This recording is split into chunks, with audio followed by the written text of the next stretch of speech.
Nasib para pemain asing Arema FC mulai dipertanyakan, seiring tuntasnya kiprah tim Singoedan di Liga 1 2022-2023. Para pemain asing Arema FC berpeluang besar akan dilepas di bursa transfer pemain Liga 1 2023. Bahkan, para pemain yang di awal musim 2022 mendapat perpanjangan kontrak selama 2 tahun, tetap berpeluang dilepas di akhir musim ini.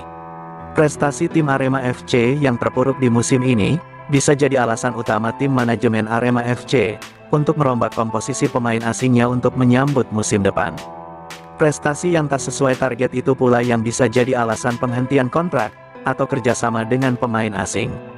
Sebagai informasi, manajemen Arema FC telah menanamkan klausul khusus yang menyebutkan pencapaian target tim yang bisa dijadikan pertimbangan untuk mengakhiri kontrak seorang pemain. Klausul kontrak soal target tim inilah yang bisa jadi kunci yang menentukan ada atau tidaknya perpisahan klub Arema FC dengan pemain asing yang dimiliki saat ini.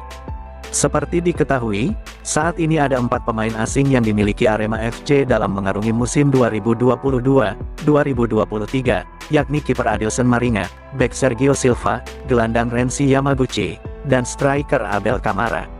Abel Kamara didatangkan dari Portugal tahun lalu, sebagai opsi pengganti Carlos Fortes, yang memilih hengkang ke PSIS Semarang. Abel hanya diikat kontrak 1 musim dengan opsi perpanjangan. Melihat kontrak pendek yang diberikan dan performanya di lapangan, tentu manajemen Arema FC bisa leluasa melepas Abel Kamara. Sementara itu, 3 pemain asing yang lebih dulu memperkuat Arema FC sejak musim 2021, diketahui memiliki kontrak sepanjang 2 musim, terhitung dari perpanjangan kontrak di musim 2022. 3 dari 4 pemain asing Arema FC, yang diikat dengan masa kontrak selama 2 tahun, yakni Adilson Maringa, Sergio Silva dan Renzi Yamaguchi. 3 pemain ini, mendapat perpanjangan kontrak dengan durasi 2 tahun di awal musim 2022, yang artinya mereka masih bisa membela Arema FC hingga musim depan. Tapi ada sinyal lain, yang mengisyaratkan kebersamaan mereka di Arema FC tak berlangsung lama lagi.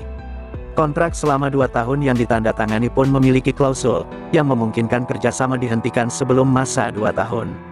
Artinya, manajemen Arema FC bisa mengakhiri kontrak ketiga pemain itu lebih cepat, di ujung kompetisi Liga 1 2022 ini, karena mereka gagal mengantarkan tim Singoedan menjadi juara.